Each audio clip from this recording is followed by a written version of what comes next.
आज उचगाव MSCB शिवसेनेतर्फे आम्ही निदर्शनं करून निवेदन दिले।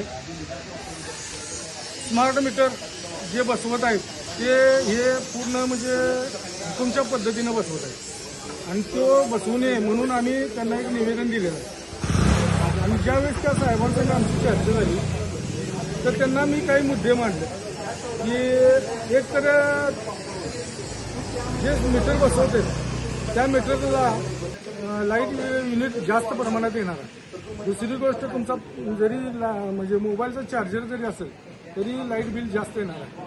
ही म्हणजे तोट्याच्या गोष्टी ज्या आहेत ते सांगितलंच जात नाही। जसं एखादा दुकानदार आपला माल कापावा म्हणून माझा माल चांगला आहे असंच त्यांनी फक्त आपली बाजू मांडतो आणि त्याच्याबद्दल आम्ही आज इथे निदर्शनं घेतली आणि आम्ही त्यांना सांगितलेलं आहे की जर म्हणजे त्यांनी आता आम्हाला एक आश्वासन दिले की त्यांचे सर्व म्हणजे वरिष्ठांना बोलवतो, त्यांच्याशी लोकांना विश्वासात घेऊन मगच आम्ही ते स्मार्ट मीटर बसवतो असं आम्ही त्यांना सांगितलेलं आहे। जर तुम्ही न विश्वासात घेता जर परत असं जर काही केलं तर आम्हाला ह्याच्यापेक्षा उग्र आंदोलन करावं लागेल असं म्हणून आम्ही आज त्यांना निवेदन दिलेलं आहे।